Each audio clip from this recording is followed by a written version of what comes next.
Bin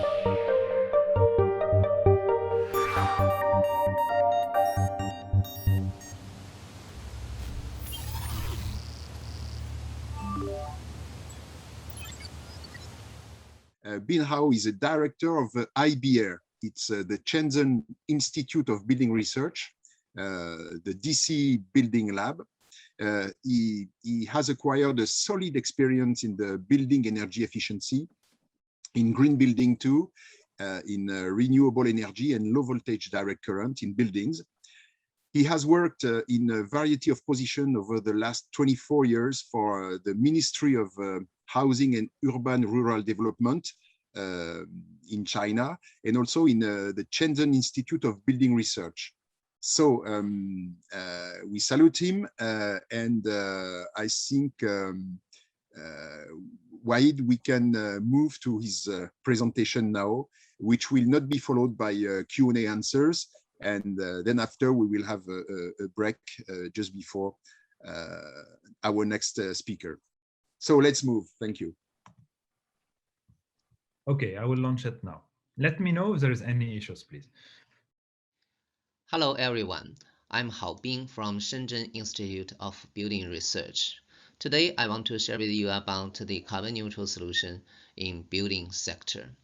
I'm sorry, due to the confliction of different meetings, I have to record my explanation and voice in this presentation. So I cannot answer your questions. If you have questions, please send to the committee, and I'm happy to answer it later. Sorry again.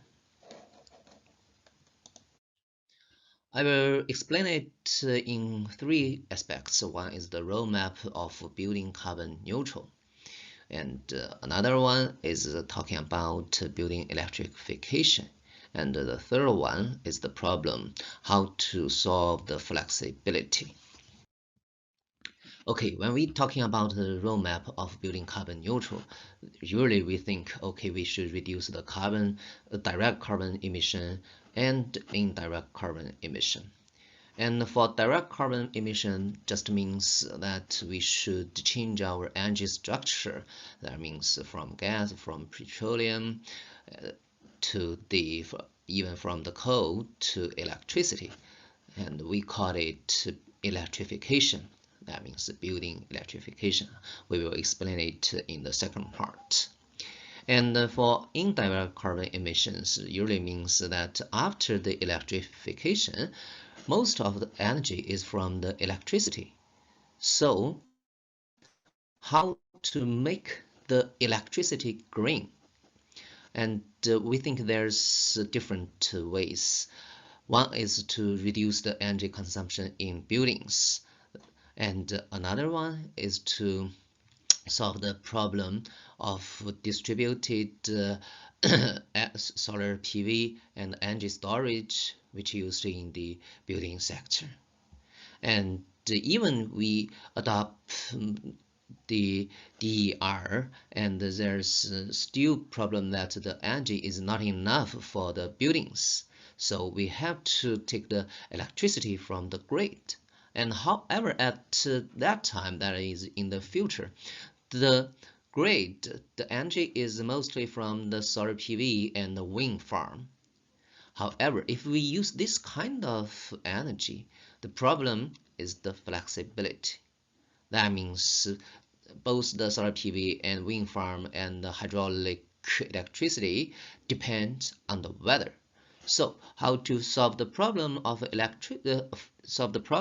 flexibility is really a huge task for both of us. So we will explain it in the third part. When we talking about the building carbon neutral, we should not divide it into building sector, industry sector, and the transportation sector. We should consider it as a whole system, together with the grid. This is rather important. If we just consider it independently, it is not cost-effective way. So my suggestion is to consider it as a whole system, and we can find a cost-effective way and a reasonable and feasible way to solve the problem. The second part is about building electrification. So let's go through some data of building electrification. And from this chart, you can see that this is the data in China, and you can see that building electricity consumption accounts about 20 to 25% of the total and electricity.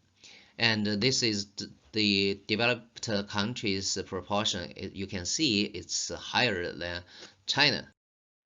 And this is the electricity used per person, and you can see that China is here. It's only around 1,200. However, for the most developed countries, it's around 4,000 or even 6,000 kilowatt hour per person.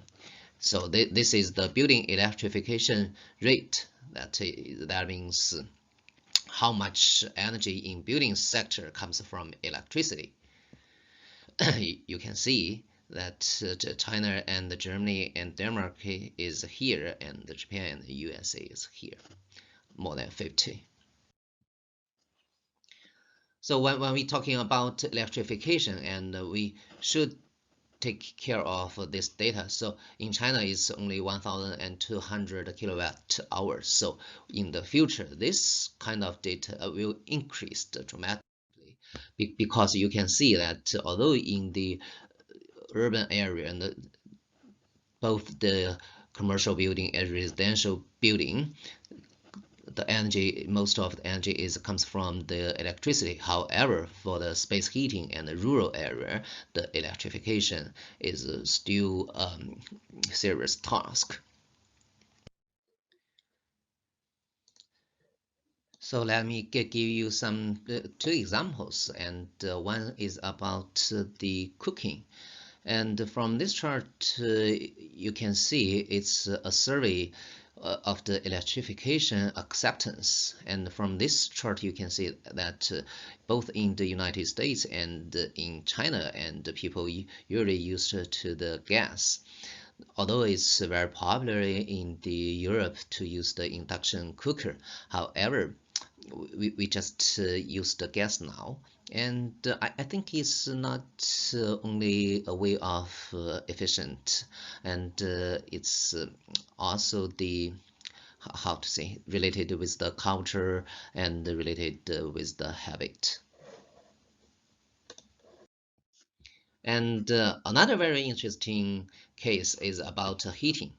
And you can, from this two pictures, you can see that some of the EU officials said, okay, renewable will supply almost 80% of heating and cooling. And however, some experts say, okay, heating electrification is totally wrong, is biggest mistake of the energy transition. And from our knowledge, the biomass cogeneration is still the main heating solution. Although most of the experts emphasize that heat pump is a useful way to solve the problem in heating sector. And also in China, heating electrification is in the south part of China. That means it's not there's not district heating, and however in winter it's not comfortable, so maybe the heat pump is a useful solution to solve the problem in south part of China. And for the central heating in north part of China, maybe the CHP will continue to be dominant in the future, because when we adopt the renewables in the grid, that means in winter the solar is weak than summer, and also the hydraulic electricity is less than summer. So CHP continue, it's very useful as a peak load. And for building electrification electrification, after we adopt the method mentioned before, so in the future the electrification rate will increase dramatically, maybe to 80% or even higher, the average one. However, when most of the energy comes from electricity, although it's really a fundamental basement, however, there's a serious problem. What is serious problem? Flexibility. Okay, flexibility means what? Okay, from this chart we can see for most of the cities it's 1 year data, and you can see the peak load is only accounts last maybe 3 to 5 hours for the most extremely high 1 to 2%. So this means for each city, for each huge city, maybe this means 1 to 2 huge power plant. If we can cut this one, okay, maybe we can see more and more investment. Let's see from another aspect the flexibility. And in the future, if we adopt more and more renewables, and the curve will change like this. So the United States, California guys call it dark curve. And also this is not the curve which the grid, which the utility want. So they said, okay, if the dark can fly, that means the curve will be flat. That will be better. And when we're talking about flexibility, there's another very interesting issue in buildings. What is zero energy building? Usually when we're talking about the zero energy building, we can explain it from this chart. The yellow one means the solar, the energy produced by the solar. The blue one, that means the energy used by the end user. So if this square, if the yellow square is equal or more than the blue square, okay, then we can say that is the zero energy building. However, because of the time difference, you can see that even the square is the same, and we also need electricity from the grid, which is the red one. That means usually at that time the grid is at peak load, so they also don't want you to use the energy. And when you feeding grid, however, at that time usually the grid don't need the electricity. So from here you can see the zero is not the zero which the grid want. When we're talking about flexibility, we also need to see what will be happen in the future. How we can see that in the future, if the grid supplied the most by the solar PV and wind power, and the curve would be like this. This is the supply side, and this is the demand side. And from this chart, you can see for 1 day, usually the energy is the electricity is short in the night instead of in the daytime at present. So it's quite different. Explain what will be happening in the future. So how to solve the problem, and maybe the PDF is a useful solution. So what is PDF? PDF means solar photovoltaic, and E means energy storage, D means direct current, and F means flexibility. And this is the 4 different technology, and it's very useful, especially in building sector. We can install the solar PV on the roof of the building or even the facade of the building.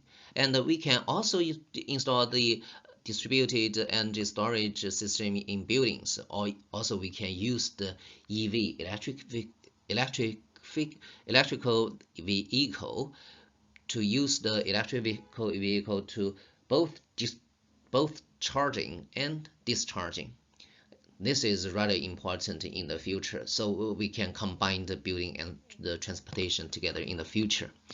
And these two kind of energy is DC, not AC. And also when we consider all the appliances or the facilities in buildings, most of them are driven by DC. So why not the system change to DC system instead of the AC system? And if we consider these three aspects, and maybe we can solve the problem which we mentioned before, that is the flexibility.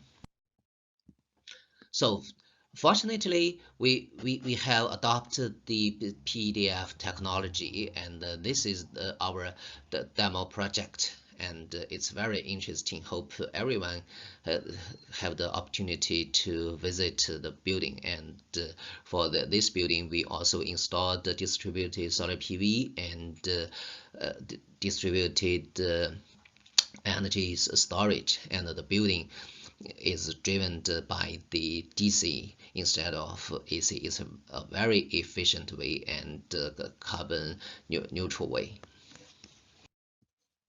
So finally, let me to brief summary the presentation. And when we talking about the carbon neutral in building sector, usually we should reduce the direct and indirect carbon emission. Direct carbon emission usually means the building electrification, and indirect carbon emission means these three aspects.